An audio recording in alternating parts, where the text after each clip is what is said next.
सब्र का फल। टूनपुर नामक एक बहुत ही सुंदर और छोटे से गांव में जहां भोला नाम का एक ईमानदार किसान रहता था। बीते वर्षों के कुछ ही साल पहले भोला की एक लड़की से शादी हो गई थी जिसका नाम कमला था और उनका एक बेटा था जिसका नाम शौर्या था। अजी सुनते हो, सौर्य के स्कूल से उसके कॉपी में लिख के आया है कि उसके अध्यापकों ने उसमें लिखा है कि अगर तुमने फीस जल्दी से जल्द जमा नहीं किया तो हम आपके बच्चे सौर्य को स्कूल से निकाल देंगे। अजी देखिए जी, मैं तो तुमसे कह देती हूँ, हमारे एक ही तो संतान है और हमने तो कभी पढ़ा लिखा नहीं है, पर हमारे एक संतान है, हम उसे तो कम से कम अच्छे स्कूल में पढ़ाएंगे। हो सकता है हम अपने सौरे बेटों को एक अच्छे से प्राइवेट स्कूल में पढ़ाएंगे, कल को क्या पता वो एक बहुत ही बड़ा आदमी बन जाए। अरे हमने तो कभी पढ़ा लिखा नहीं है, हम अनपढ़ हैं, पर अपने बेटे को तो अच्छा पढ़ाएंगे ना। हाँ भाग्यवान, बात तो तुम सही कह रही हो। मेरी भी इच्छा यही थी कि हमने तो पढ़ा लिखा नहीं है पर कम से कम अपने बेटे को एक अच्छे से स्कूल में पढ़ाएंगे, उसे एक अच्छी शिक्षा देंगे। परंतु भाग्यवान, मैं भी क्या कर सकता हूँ। एक ही खेत है, उसमें दिन रात करके मेहनत करता हूँ, पर जैसे ही फसल होने का टाइम होता है कभी बारिश हो जाती है, कभी फसलों पर आग लग जाती है और तो कभी बारिश ही नहीं होती है। मेरी मेहनत पे सारे ही पानी फिर जाता है। अब मैं क्या करूँ अपनी किस्मत का। अजी तुम बहुत ही ईमानदार व्यक्ति हो और तुम ज़्यादा परेशान मत हो। अरे तुमने पिछले महीने तो ही गांव के सेठ के वहाँ काम किया था, क्या सेठ ने आपको पैसे ही नहीं दिए? अरे हाँ भाग्यवान, तुमने तो मुझे सही याद दिलाया। अरे हाँ, मैंने सेठ के वहाँ पिछले महीने ही उनके खेत में मजदूरी की थी और सेठ ने मुझे पैसे नहीं दिए। हाँ ठीक है, अब मैं मजदूरी करने के लिए सेठ के घर जाता हूँ और उनसे पैसे मांग के लेके आता हूँ, जिससे कि हमारे सौर्य के स्कूल की फीस भर जाएगी और वह पढ़ लिख जाएगा। अच्छा अच्छा, तो भाग्यवान तुम घर में सौर्य के लिए खाना बनाओ, तब तक मैं जल्दी से जाता हूँ और सेठ से पैसे मांग के लेके आता हूँ। भोला ऐसा कहने के बाद जल्दी से अपनी मजदूरी के पैसे मांगने के लिए गांव के सेठ के घर चले जाता है। भोला बचपन से ही बहुत ही सीधा और ईमानदार मजदूर था, इसलिए उसके माता पिता ने उसका नाम भोला रखा था। अरे मजदूर, तुम कौन हो और मेरे घर पे ऐसे कैसे घुस आए हो? अरे सेठ जी, पहचाना नहीं? मैं भोला हूँ, इस गांव का मजदूर। अरे ऐसे तो मेरे घर में कितने भोले आ जाते हैं, क्या मैं सबको पहचान लूं? और तुम ही मजदूर रहेगा मेरे को पहचानने के लिए? निकल जाओ मेरे घर से, वरना धक्के मार के इस घर से बाहर निकालूंगा। अरे सेठ जी, क्यों पहचानने से इनकार कर रहे हो? अरे मैं भोला हूँ, मैंने 2 महीने पहले ही तुम्हारे खेत में काम करके मजदूरी की है और आपने मुझे मजदूरी के पैसे भी नहीं दिए हैं, इसलिए मैं अपने हक का पैसा मांगने के लिए आया हूँ। अरे मान मान, मैं तेरा मेहमान? अरे कौन, क्या, कहाँ से, कौन मजदूर? बड़े आए तुम मेरे घर पर? देखो लड़के, मैं तुम्हें नहीं पहचानता, इसलिए चुपचाप मेरे घर से निकल जाओ, ठीक है ना? वरना मैं तुम्हें पुलिस से केस करके तुम्हें जेल के अंदर बंद करवा दूंगा। क्यों सेठ जी, मुझ जैसे गरीब मजदूर के पैसे मार रहे हो? आप क्या मेरे पैसे मार कर अमीर बन जाओगे? देख लेना सेठ जी, मुझ गरीब के पैसे तो तुम मार रहे हो, पर एक दिन कभी ना कभी भगवान तुम्हें कभी माफ नहीं करेगा। जो पैसे तुम हम गरीब मजदूरों का मार के अमीर बन रहे हो, एक ना एक दिन कभी वो पैसा तुमसे छीन जाएगा। हाँ हाँ निकल, वरना धक्के मार के बाहर निकालूंगा। ऐसे सेठ ने भोला को उसकी मजदूरी के पैसे नहीं दिए और बिना पैसे लिए ही भोला अब अपने खेत के लिए चले गया और वहीं सेठ बोलने लगा। अरे वाह वाह धनी सेठ, तूने तो क्या अक्लमंद की बात की है। अरे बेवकूफ बना दिया ना इस भोले को। हा हा हा, इसके पैसे को मारकर मैं अमीर बन जाऊंगा। बड़ा आया मुझसे पैसे मांगने वाला। ऐसे ही धनी सेठ गांव के हर ईमानदार और गरीब मजदूर का पैसा मारता था। गांव में जो किसान थोड़ा चालाक और चतुर रहता था उनका पैसा तो वह सेठ दे देता था, पर जो गांव में सबसे ईमानदार और गरीब मजदूर और बहुत ही भोला रहता था उसके पैसे सेठ मार ही देता था।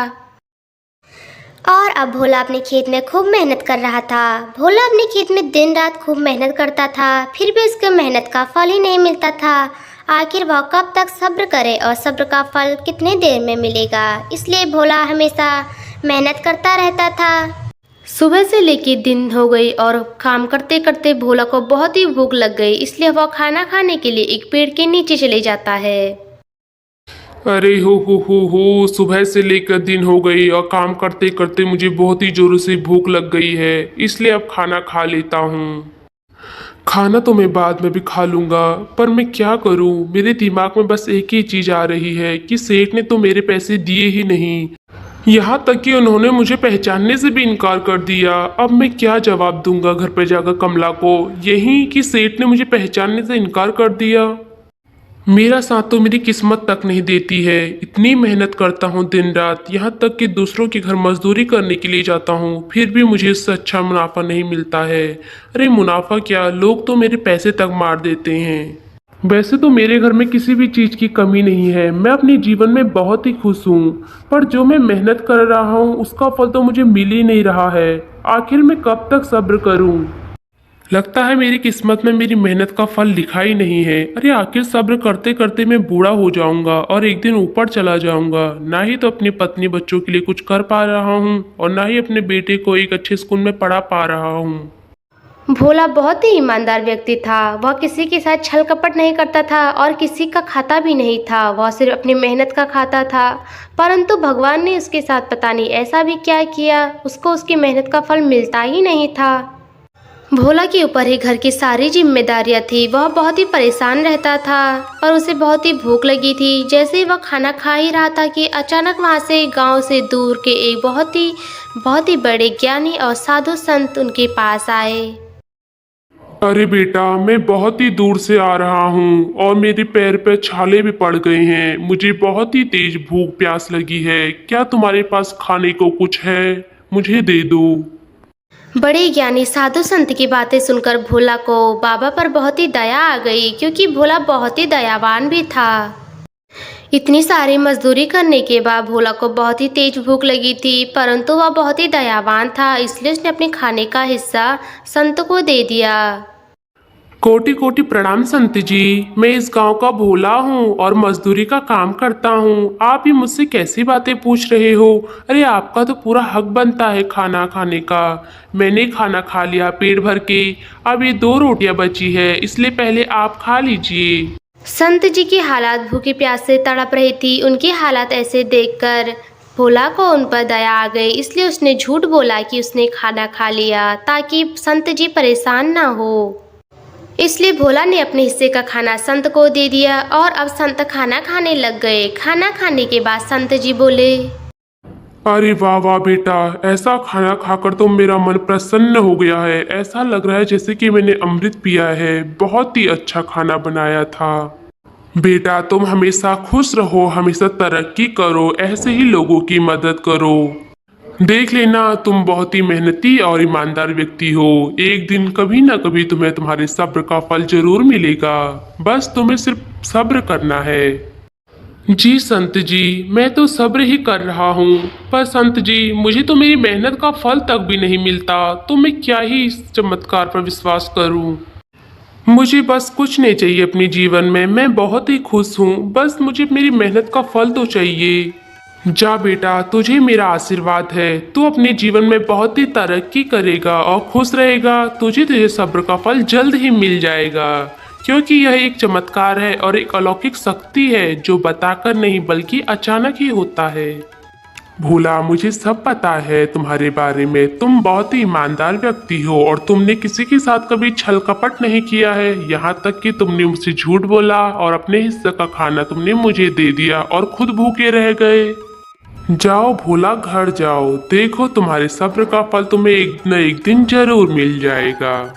भोला से ऐसा कहने के बाद महान ज्ञानी संत भी अपने घर को लौट आए और भोला भी अपने खेतों में मजदूरी करने के बाद अपने घर को लौट आया। और घर लौटते ही उसने अपने घर पर देखा कि अरे ये मैं किसके घर में पहुंच गया? रास्ता तो मेरे ही घर का था, पर ये कैसे हो गया? इतना बड़ा चमत्कार आखिर कैसे हो सकता है मेरे साथ? अजी सुनते हो, देखिए कितना बड़ा चमत्कार हो गया है। कहाँ हम गरीब झोपड़ी में रहने वाले, 2 वक्त का खाना नहीं था हमारे पास खाने के लिए, और देखो भगवान ने हमारे सब्र का हमें फल दे दिया है। और देखो हम अमीर बन गए हैं, हमारे पास कितना बड़ा घर हो गया है। हाँ भाग्यवान, ये तो सच में चमत्कार था। इसका मतलब वो जो संत मुझे मिले, मैंने उन्हें खाना खिलाया, वो कोई असाधारण संत नहीं थे। वो तो स्वयं भगवान थे जो मुझे आशीर्वाद देने के लिए आए थे। और उन्हीं महान ज्ञानी संत ने मुझे कहा था, जाओ तुम घर जाओ और देख लेना, तुम्हें तुम्हारे सब्र का फल जरूर और जल्दी मिल जाएगा। मुझे इतनी जल्दी सब्र का फल मिल जाएगा, मुझे तो विश्वास ही नहीं हो रहा है। धन्यवाद भगवान का मुझे मेरे सब्र का फल देने के लिए। तभी वहाँ गांव का धनीलाल सेठ भी भोला के पैसे वापस देने के लिए आ गया। अरे भाई भोला, मुझे माफ कर देना, मैंने तुम जैसे गरीब मजदूरों के पैसे मारे हैं और तुम्हारे पैसे मारने के चक्कर में मेरी करोड़ों का नुकसान हो गया है। मेरी बीवी की तबीयत भी खराब हो गई है, मेरा सब कुछ लूट गया है। भाई मुझे माफ कर दो।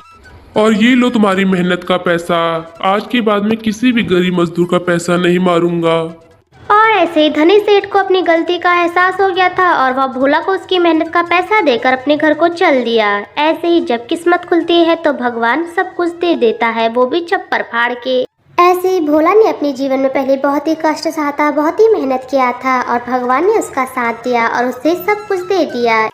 इसलिए हमें भी अपने जीवन में सब्र रखना चाहिए। कहा गया है ना कि सब्र का फल मीठा ही होता है, और आज हमने देख भी लिया है। इसलिए हमें अपने जीवन में हमेशा सब्र रखना चाहिए, क्योंकि हमेशा ही सब्र का फल मीठा ही होता है।